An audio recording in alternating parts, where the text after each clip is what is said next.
और आज हम कक्षा 8 की ज्योग्राफी यानी भूगोल की जो पुस्तक है उसका पहला पाठ संसाधन। संसाधन का क्या अर्थ होता है, इस बात से हम पाठ को प्रारंभ करते हैं। संसाधन क्या है? प्रत्येक वस्तु जिसका उपयोग आवश्यकताओं को पूरा करने के लिए किया जा सकता है वह संसाधन है। अब आप अपने चारों ओर आप दृष्टि डालेंगे, आप देखेंगे आपके चारों ओर जो आपकी दृष्टि जाएगी वहाँ पर आपको बर्तन मिलेंगे, कपड़े मिलेंगे, आपकी पुस्तक मिलेगी। कहीं अनाज है, कहीं कंघा है, कहीं दवाई की बोतल है, कहीं शहद की बोतल है, कहीं अलमारी रखी हुई है। ये सारी वस्तुएं आपके लिए उपयोगी है। तो प्रत्येक वस्तु जिसका उपयोग हम आवश्यकताओं को पूरा करने के लिए करते हैं वह संसाधन कहलाता है। इसको और आप आगे देखते हैं। आप अपने चारों ओर देखेंगे और निरीक्षण करेंगे तो आपको संसाधनों के विविध प्रकारों को पहचानने में आप सक्षम होंगे। आपको प्यास लगी तो प्यास लगने पर आप जल पीते हैं। अपने घर में आप जिस विद्युत का उपयोग करते हैं, जिससे आपका टीवी चलता है, पंखा, फ्रिज चलते हैं। स्कूल से घर पहुंचने के लिए आप ऑटो का उपयोग करते हैं, स्कूल की वैन का उपयोग करते हैं। पाठ्य पुस्तक जिसका उपयोग आप पढ़ने के लिए, अध्ययन करने के लिए करते हैं, ये सभी संसाधन है। आपकी माताजी ने आपके लिए नाश्ता तैयार किया, उन्होंने उस नाश्ते में जिन ताज़ी सब्जियों का उपयोग किया, जिस अनाज का उपयोग किया, वो भी एक संसाधन है। तो इस प्रकार से जल, विद्युत, ऑटो, रिक्शा, वैन, सब्जियां, पाठ्य पुस्तक, सभी में कुछ एक जैसा क्या मिलता है आपको? उन सब में एक जैसा आपको ये मिलता है कि ये आपके लिए उपयोगी है।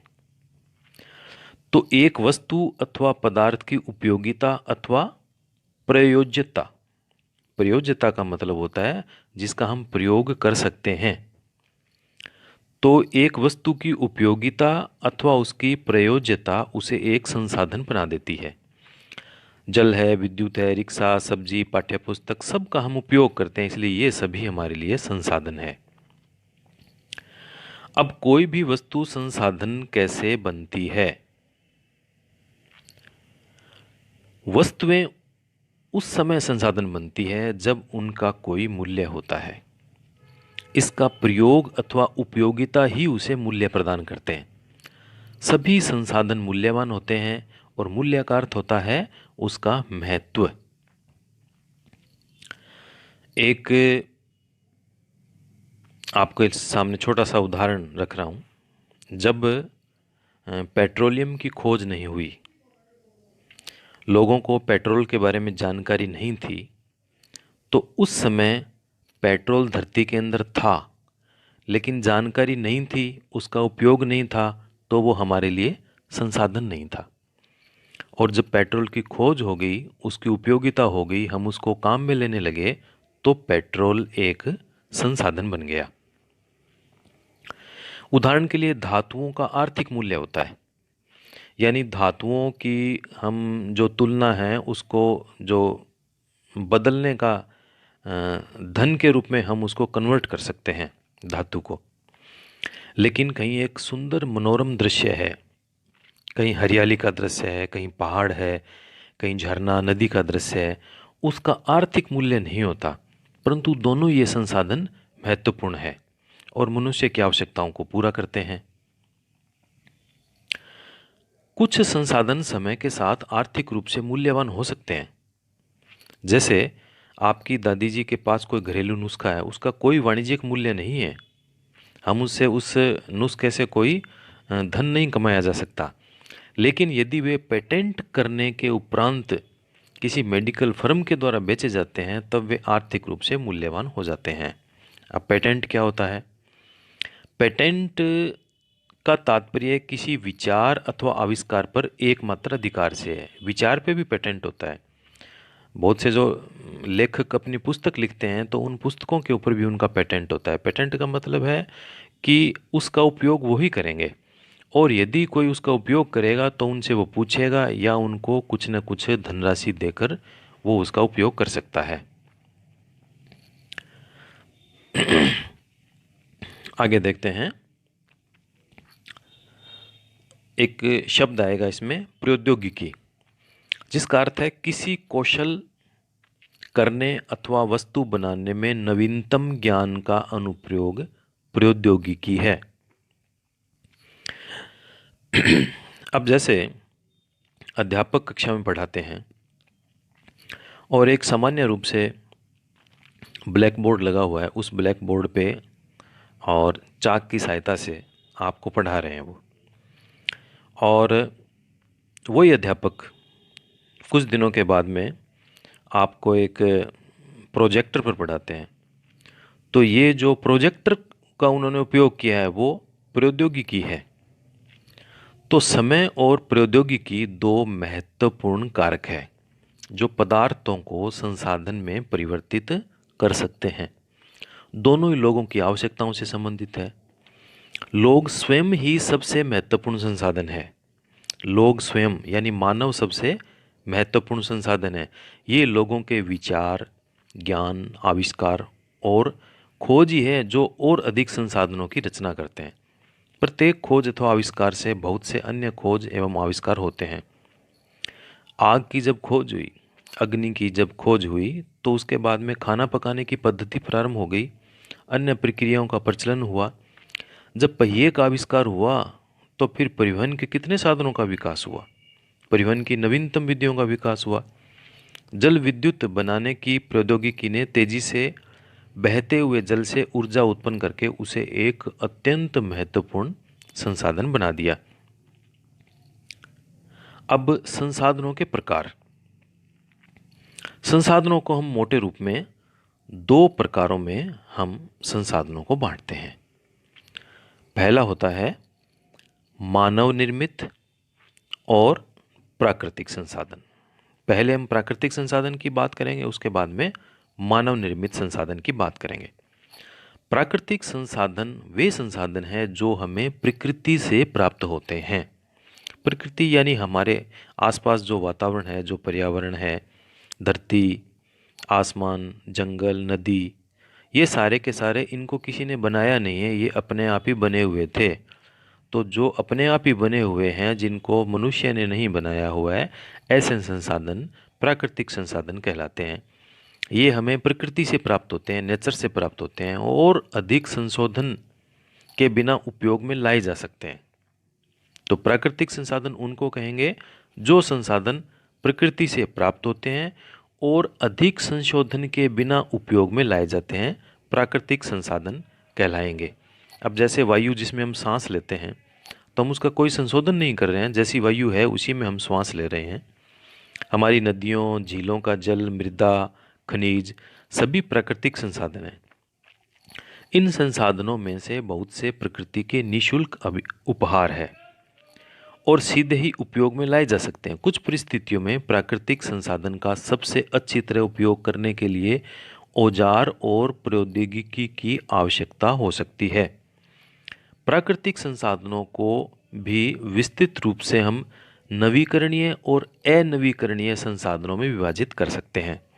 अब नवीकरणीय संसाधन वे हैं जो शीघ्रता से नवीकृत अथवा पुनः पूरित हो जाते हैं और उन पर मानवीय क्रियाओं का प्रभाव नहीं होता, जैसे सौर और पवन ऊर्जा। सूर्य की ऊर्जा हमें आज मिली है, कितनी हमने सूर्य की ऊर्जा का उपयोग कर लिया, कल हमें फिर मिल जाएगी। ऐसे ही हमने कोई पवन चक्की बना रखी है और पवन के द्वारा उससे हमें ऊर्जा प्राप्त हो रही है, वो भी हमें फिर मिल जाएगी। लेकिन फिर भी कुछ नवीकरणीय संसाधन जैसे जल है, मृदा है और जंगल, वन है, उसका यदि हम लापरवाही से उपयोग करेंगे तो उसके भंडार को प्रभावित कर सकते हैं। जल असीमित नवीकरणीय संसाधन प्रतीत होता है, फिर भी जल की बहुत कमी महसूस होती है और प्राकृतिक जल स्रोतों का सूखना आज विश्व के लिए एक बहुत बड़ी समस्या बन गई है। प्राकृतिक संसाधन का दूसरे भाग में बांटेंगे, वो है अनवीकरणीय संसाधन। ये वे संसाधन है जिनका भंडार सीमित है। भंडार के एक बार समाप्त होने के बाद में उनके नवीकृत अथवा पुनः पूरित होने में हजारों वर्ष लग सकते हैं। यह अवधि मानव जीवन की अवधि से बहुत अधिक है। तो इस प्रकार के संसाधन अनवीकरणीय संसाधन कहलाते हैं। जैसे कोयला है, पेट्रोलियम है, प्राकृतिक गैस है। अब कोयला, पेट्रोलियम, प्राकृतिक गैस, ये सभी हम धरती के अंदर से निकालते हैं, और कोयले की जो मात्रा है वो धरती में सीमित मात्रा है, उसका हमने उपयोग कर लिया, तो कोयला लाखों वर्षों की क्रिया के बाद में कोयला बनता है। और एक बार हमने उस कोयले का उपयोग कर लिया, दोबारा यदि कोयला बनेगा लाखों वर्ष उसको लगेंगे। पेट्रोलियम ही है, उसको भी लाखों वर्ष लगे थे। प्राकृतिक गैस है, इसको लाखों वर्ष लगे।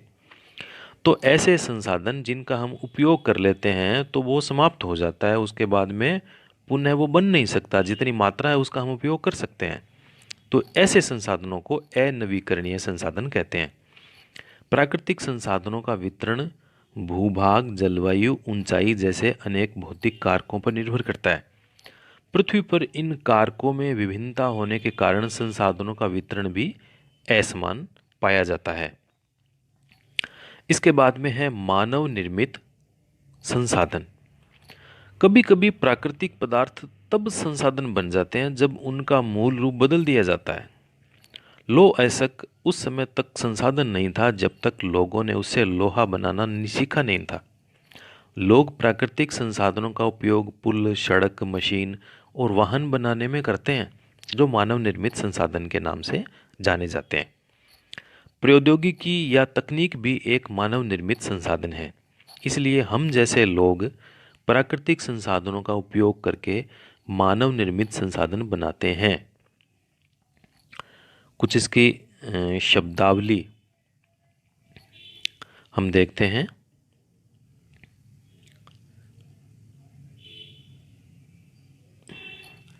ऊपर की तरफ एक आपके लिए छोटा सा कार्य है कि नीचे एक सूची बनी हुई है और उन सूची में उन संसाधनों पर गोला बनाना है जिनका अभी वाणिज्यिक मूल्य नहीं है। यह एक सूची है, आप इसमें देखेंगे, जिनका अभी वाणिज्यिक मूल्य नहीं है। जैसे सूती वस्त्र, लौह अयस्क, बुद्धि, औषधीय पौधे, चिकित्सा का ज्ञान, कोयला निक्षेप, मनोरम दृश्य, कृषि भूमि, शुद्ध पर्यावरण। तो इसमें क्या क्या ऐसा है जिसका अभी तक है नहीं, मूल्य नहीं है उसका। जैसे सूती वस्त्र का, लौह अयस्क, बुद्धि, औषधीय पौधे, चिकित्सा ज्ञान, कोयला निक्षेप, मनोरम दृश्य। इसके बाद में शुद्ध पर्यावरण।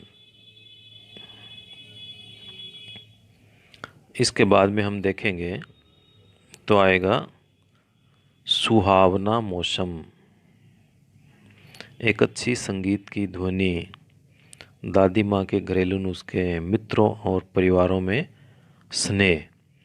तो ये जो चीज़ें हैं, तो ये वो संसाधन थे जिनका अभी वाणिज्यिक मूल्य नहीं है। मनोरम दृश्य है, कोई वाणिज्यिक मूल्य उसका नहीं हो सकता। शुद्ध पर्यावरण है, सुहावना मौसम है, एक अच्छी संगीत की ध्वनि है, दादी माँ के घरेलू नुस्खे हैं, मित्र परिवार में माता पिता का स्नेह है, इसका कोई भी वाणिज्यिक मूल्य नहीं हो सकता। इसके बाद में हम आगे का विषय देखते हैं, मानव निर्मित संसाधन। ये हमने देख लिया कि किस प्रकार से लौह अयस्क की जब तक जानकारी नहीं थी, जब तक मनुष्य ने लोहा बनाना उसे नहीं सीखा, तब तक वो संसाधन नहीं था, लेकिन बाद में संसाधन बन गया। इसके बाद में विषय आता है एक महत्वपूर्ण विषय, वो है मानव संसाधन। लोग और अधिक संसाधन बनाने के लिए प्रकृति का सबसे अच्छा उपयोग तभी कर सकते हैं जब उनके पास ऐसा करने का ज्ञान कौशल हो। मान लीजिए एक मजदूर है, उसको ज्ञान नहीं है, वो केवल अपनी शारीरिक श्रम कर सकता है, और उसको सिखा दिया हमने कि किस प्रकार से एक भवन को बनाना है, कैसे एक लकड़ी से कुछ कलात्मक वस्तु बनानी है।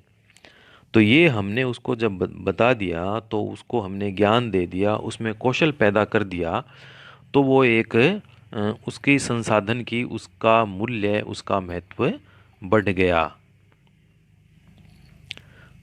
तो मानव संसाधन से तात्पर्य लोगों की संख्या और उनकी योग्यता, योग्यता कौन सी, मानसिक और शारीरिक, इससे है।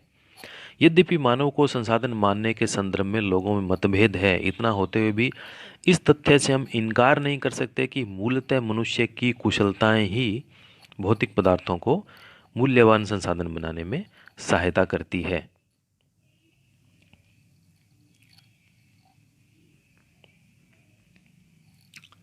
हमारे पास यदि तकनीक उपलब्ध है, इसलिए मनुष्य एक विशिष्ट प्रकार का संसाधन है, अतः लोग मानव संसाधन है। शिक्षा और स्वास्थ्य लोगों को बहुमूल्य संसाधन बनाने में मदद करते हैं। इसीलिए विद्यार्थी स्कूलों में पढ़ते हैं, कोई डॉक्टरी की पढ़ाई कर रहा है, कोई इंजीनियरिंग की पढ़ाई कर रहा है, वो सब कौशल प्राप्त करने के लिए और प्रौद्योगिकी से युक्त होने के लिए कर रहे हैं। एक साधारण व्यक्ति है जो पढ़ा लिखा नहीं है, उसके बजाय जिसने अच्छी पढ़ाई कर रखी है, वो उसके स्थान पर एक बहुमूल्य मानव संसाधन के रूप में माना जाएगा। अधिक संसाधनों के निर्माण में समर्थ होने के कारण लोगों के कौशल में सुधार करना मानव संसाधन विकास कहलाता है।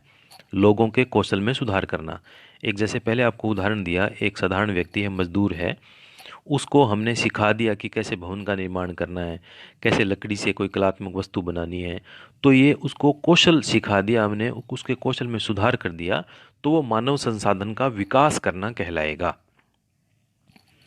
संसाधन का संरक्षण,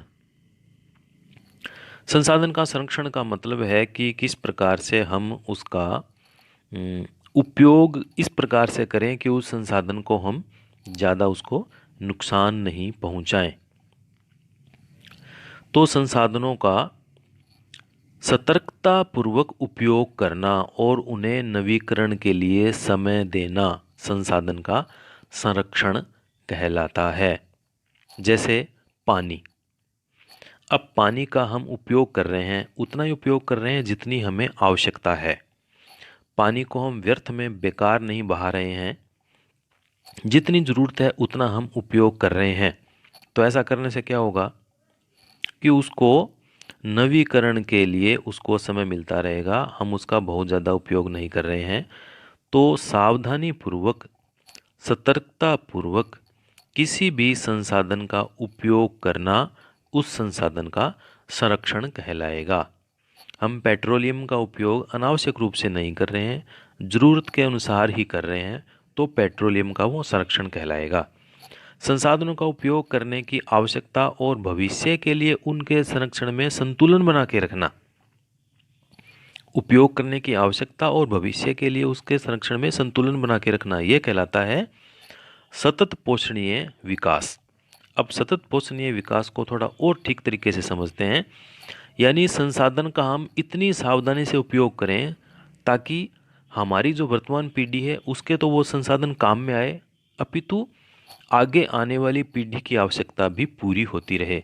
मान लीजिए अभी पेट्रोलियम संसाधन है और उस संसाधन का हम इतना ज़्यादा उपयोग करेंगे कि इस धरती का सारा पेट्रोल हम उपयोग करके समाप्त कर दें, तो हमारे तो ये काम आ रहा है, लेकिन हमारे आगे आने वाली जो पीढ़ियाँ होगी, कोई 50-100 साल के बाद, 200 साल के बाद में जो लोग आएंगे, उनको पेट्रोलियम मिलेगा ही नहीं। तो हमारी आगे आने वाली पीढ़ी की आवश्यकता भी पूरी वो संसाधन करता रहे, इस प्रकार से उसका सावधानी के साथ में हम उपयोग करेंगे, तो वो कहलाएगा सतत पोषणीय विकास। संसाधनों के संरक्षण के अनेक तरीके हैं। प्रत्येक व्यक्ति एक तो उपभोग को कम करके वस्तुओं के पुनः चक्रण और पुनः उपयोग के द्वारा योगदान दे सकता है। उपभोग, उसका उपयोग भी कम करे वो, और उसका पुनः चक्रण, हम एक कपड़ा लेकर आए और एक कपड़ा, वो एक लंबा चौड़ा कपड़ा है, 2 मीटर चौड़ा है, 2 मीटर लंबा है, उसको हमने उपयोग किया, वो कहीं से कपड़ा फट गया और फटने के बाद में हमने उसको फेंक दिया। दूसरा तरीका है कि वो कपड़ा फट गया, कहीं किनारे से हमने उसको फेंका नहीं, उसका हमने एक छोटा थैला बना दिया, तो वो उसका पुनः उपयोग हो गया। तो यह एक विभिन्नता बनाता है, क्योंकि सभी जीवन एक दूसरे से जुड़े हुए हैं। अब आपने देखा होगा कि जो पुराने समाचार पत्र है, बेकार के कपड़े हैं, बांस की डंडियां है, उनसे लिफाफे और ख़रीदारी के लिए थैले बनाए जा सकते हैं। तो इस प्रकार से जो हम पुरानी चीज़ों का पुनः उपयोग करके उनको उपयोगी बना देते हैं, तो इससे संसाधनों का बचाव होगा और हम पृथ्वी को सजीव रखने में भी एक अच्छा कार्य कर सकते हैं। अब हम कागज़ का उपयोग करते हैं, और कागज़ का उपयोग हम जितना अधिक करेंगे उतने ही ज़्यादा पेड़ काटे जाएंगे। और हमने यदि कागज़ का उपयोग कम किया और उपयोग किए हुए कागज़ से फिर हमने कागज़ जो बना उसका हमने उपयोग किया, तो उससे हम पर्यावरण में भी उपयोग देंगे और उस संसाधन के संरक्षण में भी हमारा योगदान रहेगा। अब ये हम सब में ही कर सकते हैं। हमारे घर में विद्युत बेकार में नहीं जाए, बिजली हम बेकार में नहीं जलाएं। और ये बिजली हमें किससे मिलती है? जल से और कोयले से मिलती है। अब जितनी ज़्यादा बिजली का उपयोग करेंगे उतना ज़्यादा कोयला हमें जलाना पड़ेगा। तो हम सब एक संकल्प ले सकते हैं कि हम घर में जल को बेकार नहीं करेंगे, क्योंकि जल की एक एक बूंद मूल्यवान है। और हम सब ये मन में ठान लें तो हम एक बहुत बड़ा बदलाव ला सकते हैं। हमारी पृथ्वी और इस पर निवास करने वाले लोगों का भविष्य पेड़ पौधों और परितंत्र की सुरक्षा और संरक्षण से जुड़ा हुआ है।